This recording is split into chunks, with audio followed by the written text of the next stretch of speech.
Hello quilters, it's Marianne Fontana from FontanaOriginals and I am doing another Quilts of Valor. This one is called Stardom. It's a blue background and it's just a 8-pointed star, 8-inch finish in 2 different colors. There is, let's see if we can get it. There is one with a red center with gold on a white background, and we're going to make 20 of those. And then there is one with a blue in the middle with the gold star and a red background, and we're going to make 12 of those. In addition, we're going to add sashing strips, and this is set on points, so we're going to have setting triangles as well. But the construction is simple. The blocks are easy, 8-pointed stars, but I'm going to walk you through. We're going to make one in each color, and then we'll look at the sashing strips and the cornerstones and all the other things that go into it, and we'll talk about assembly. And it'll be easy to make, and you too can make one for a veteran.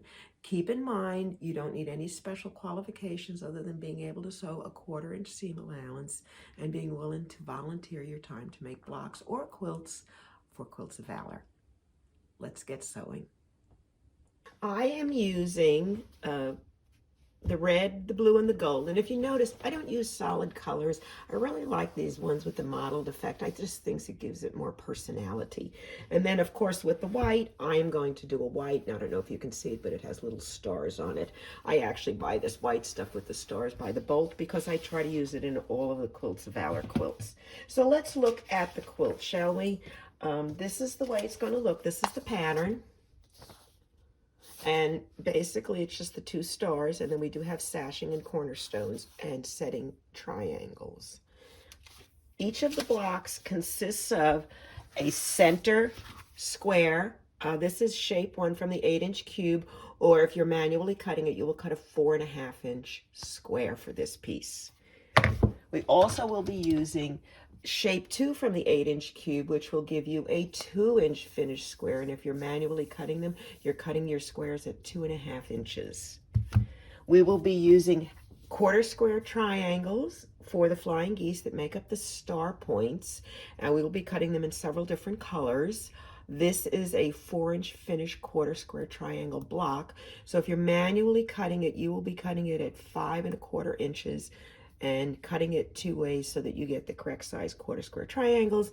And then lastly, we will be doing 2-inch finished 1/2 square triangles, which we would cut at 2 7/8 if we were manually cutting them, or we will be using shape 5 on the 8-inch cube. And if I didn't mention it, the 1/4 square triangles are shape 4 on the 8-inch cube. Those are all the pieces we need. Here's the layout for both stars. 4-inch finished in the middle, 2-inch finished on the sides, 2x4-inch finished flying geese. Anytime you're making an 8-pointed star, you will always sew the flying geese together first, and then you will add them back so you can sew it together as a 9-patch. Whether I'm doing this colorway or that colorway, the sewing is always the same. First, we're going to make flying geese. Both stars are gold on the points, and regardless of whether they have a red or the white background, the stars are always, the star points are always going to be gold. So I can sew my flying geese all with the gold, whether I'm using a white or a red shape 4, which is a 1/4 square triangle. I can sew them all together at one time. So I'm going to string piece them together and not worry about the different colors. And I have my shape 4, which is my 1/4 square triangle on one side, and I have all my gold, which is shape 5, which is the small 1/2 square triangle that finishes at 2 inches on the other, so that I can sew them together in a string and do it much quicker. So I'm going to sew up all one side first, and the flying geese go like this, so you have to flip it over. And if you're using the AccuQuilt cutting dies, your dog ears will be cut off, and if not, just center it between the 2 pieces and you will be good to go. I switched to a 1/4-inch foot just because I want to make sure my seams are good, and I'm going to set my machine to cut it sew at 2.75, and I just seem to like that length. I don't know why. It just seems to be a good intermediate length. And all I have to do is take every single one of these, right sides together, match it up, and sew all of the 2-inch finished half square triangles to one side of the 4-inch finished quarter square triangle. Once I'm done sewing up this entire side, all of the pieces, and regardless of whether I'm doing the red or the white, and as you can see, I've just done 4 red ones, and then I'm going to switch to white, because in my case, I'm making sample blocks for you. Now, if you were obviously making the quilt, you would be sewing all the pieces needed for the 32 blocks, which is the 20 with the white background and the 12 with the red. So I'm going to continue piecing these. Make sure I have right sides together, and some of these prints are hard to tell, so just be careful or you'll be ripping them out. Ask me how I know.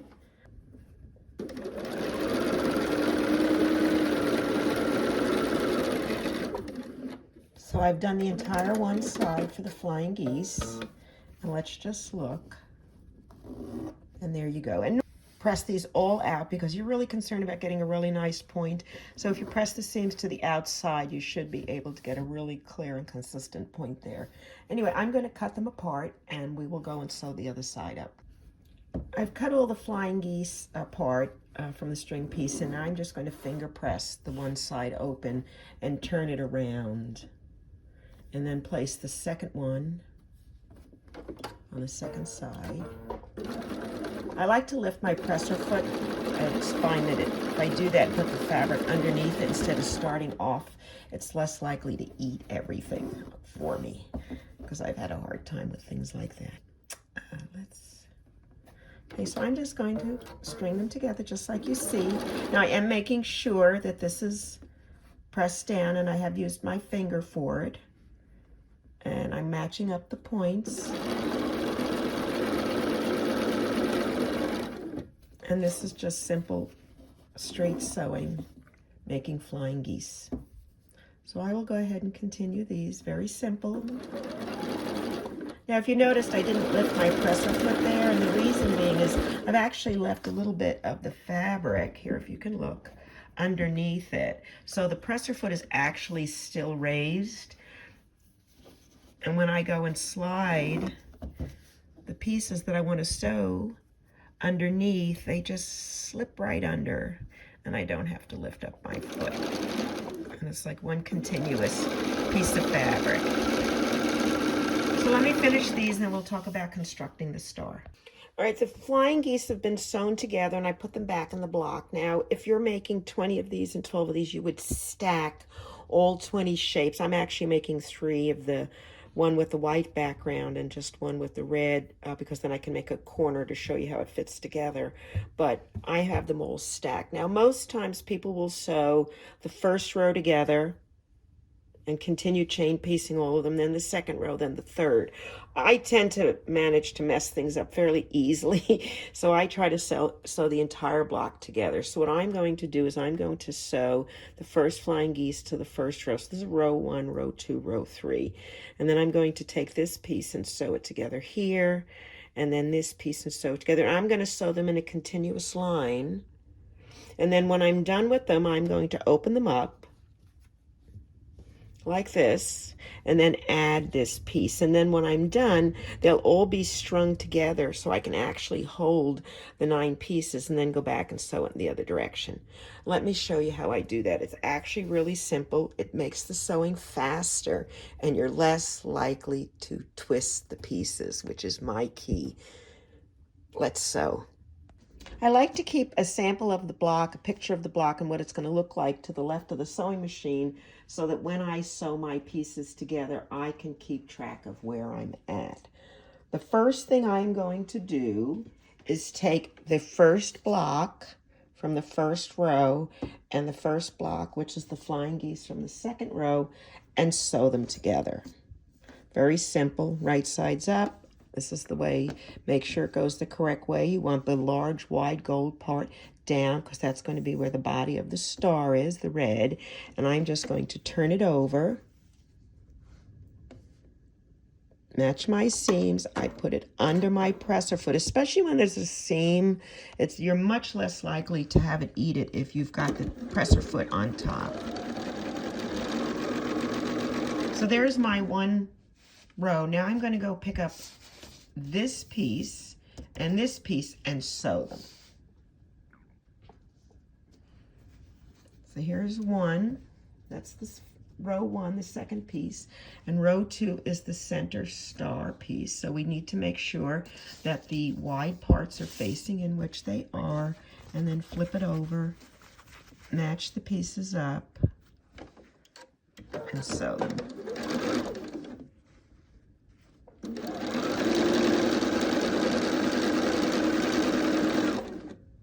All right, and then what's the last one? I'm going to square and another flying geese. So I'm going to head and take a square, make sure it's right sides up, and then take another of those flying geese that matches this color block. Make sure you don't sew the different colors together. And then again, I'm going to start, and my wide piece has to be the top because now I'm working along the bottom, and I'm going to sew this seam together. So I will flip this over, put it onto my presser foot, and then just make sure this is matched up. Okay, now this is the fun part. Let's back up a little so you can see a little more. All right, so now I'm going to go ahead and open these pieces.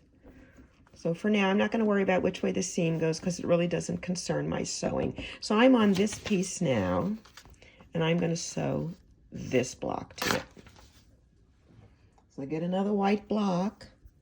Now keep in mind you have a double seam here, so you want to make sure that you get your everything lined up and put it on top of your presser foot. I find that helps it hold the seam down, and also I don't start sewing into a thick piece and it's less likely to eat the fabric. So now I'm going to fold this red piece back, and you remember what we have here? We have the other flying geese, okay? I'm going across. So here's my flying geese. Make sure the wide part is to the center. Match up the corner, slide it under the foot, take a few stitches, match up the other side, make sure it's even.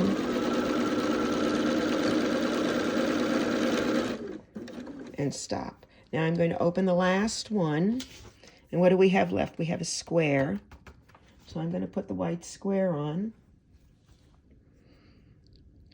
Just like this. Now, if you find this a little confusing, you are more than welcome to sew the 3 strips together, which is traditional, and then put the 3 rows together after you're finished. But I kind of like this because what happens now is I've chain pieced this whole thing together, and guess what? My block is pretty much complete.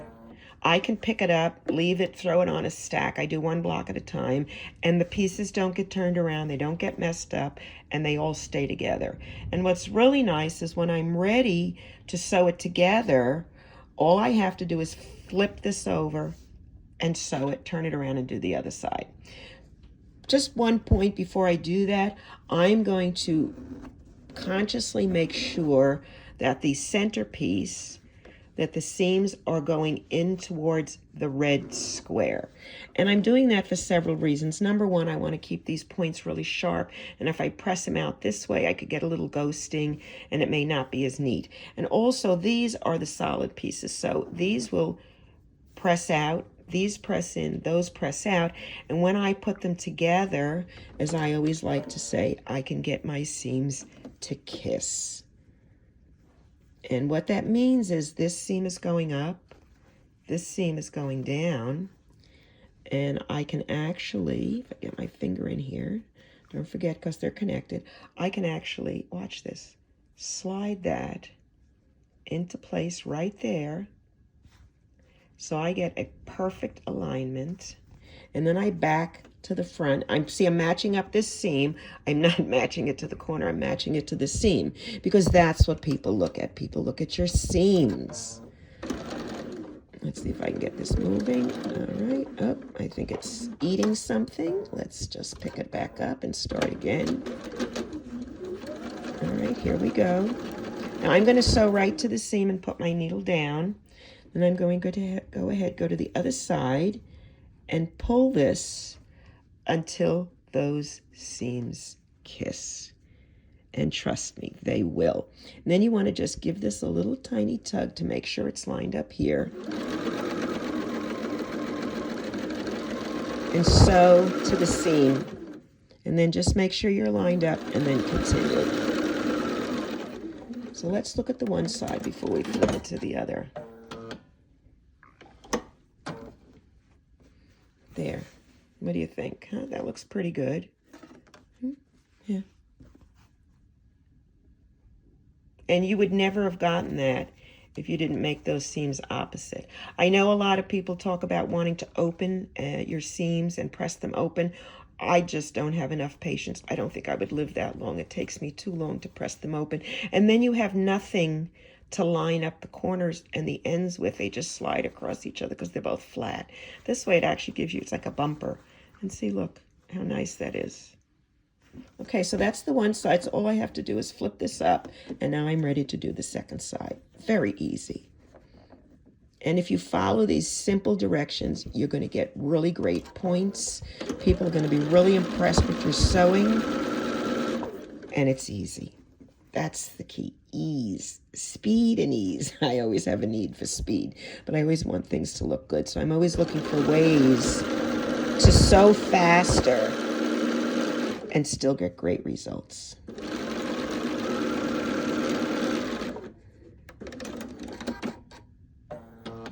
So this is our 8-pointed star with the red center, gold and white background. You sew the blue one exactly the same way, and I will show you what that looks like when it's finished. So these are the two finished blocks. They're both 8.5-inch cut out, and when you finish them, they'll be 8 inches finished. And as I said, the only difference is the colorway. You're putting white on one background and red on the other, and the centers are different. This quilt is set on point, and included in the pattern is the diagram of all the piecing. But what's important to know is you must make sashing strips. And when you sew your blocks together, you must sew strips in between each of the blocks. So I'm going to do the first corner right here just to show you. And we're going to start up here and work our way this way in rows. And when you are sewing, you're going to sew all your sashing rows together separately and your block rows together separately. And then you're going to alternate them and put them in based on their length. The additional pieces needed beyond the star blocks, you're going to need to make sashing strips. These are 8.5 by 2.5-inch cut, and you will need 80 of them.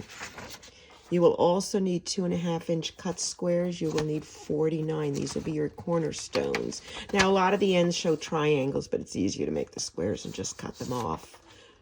You will need 14 quarter square triangles, which will be your setting side triangles, and you will need 4 half square triangles, which will be your corners. With that, we can put our quilt together. I've pre-sewn some of the strips together, and as I said before, we're going to start up here, so I'm going to place a half square triangle. Now, contrary to what you might think, the half square triangle is the smaller of the two triangles.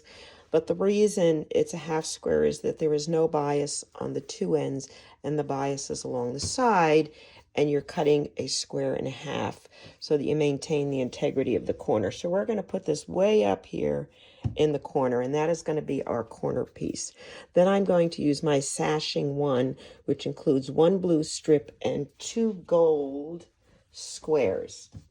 And I'm going to place it just like this, because when it's sewn in, you will take this, sew it across. You're not going across the gold squares simply because when you cut them, you're going to be cutting off the angles anyway. When the quilt is finished, if you look at it, it looks like triangles. It does not look like squares, so we're going to cut the other half of those squares off. After we've sewn the entire quilt together, we will just trim it even with the raw edge on the side. So the next thing I need is a white background star block, 2 sashes, and the 2 quarter square triangles. So it's going to fit together like this. Now what I have here is the quarter square triangle, which is this piece, which means that your stretchy sides now are on the two sides, and your straighter grain is along the top, which is where the edge of your quilt will be. So I've sewn one in here. I've put a sashing strip, the block, a sashing strip, and another of the quarter square triangles. You always have to sew sashing strips to either side of the blocks. Now the next one, let's look at our chart. And it shows sashing 3, and you have 3 blue strips and then the gold squares on either side. So I've pre-sewn that together. And the instructions will tell you how many to make, but you actually are making 2 of each because they're mirror images of each other, and anything that's on the top is going to repeat on the bottom. So you make 2 of these, and you line up the squares, the gold squares, with the sashing strips between the blocks. That's how the layout goes. This way you end up with sashing with everything. So the next shape I have to do now are the row of squares, which is going to be a quarter square sashing strip, white background star sashing strip, red background star sashing strip, white background star sashing strip, and the quarter square triangle. Now I've pre-sewn the 3 blocks together. So you can see now the red places itself right above the white. The strips go where the gold are. And while I did not put the sashings, the quarter square triangle on the corner, I did it just so you can see. They then sew in like this to form the top edge of the quilt. And you just continue sashing strip, block strip, sashing strip, adding more, and then as you get to the middle, you will take away. And that's how easy it is to make the Stardom Quilts of Valor quilt. So this is the finished quilt, and as I said, it's called Stardom, and they always have Quilts of Valor in front of it, and they are approved and authorized by Quilts of Valor. The pattern can be purchased at Etsy.com on FontanaOriginals, my shop. It's $8, and 20% of the proceeds of all the sales of Quilts of Valor quilts are donated back to the Quilts of Valor Foundation every year. And remember, anyone can make a Quilts of Valor quilt. So I hope you enjoyed this video and that you will make a Quilts of Valor for a veteran. And even if you don't, if you see a veteran, please thank him and her for their service. Happy quilting.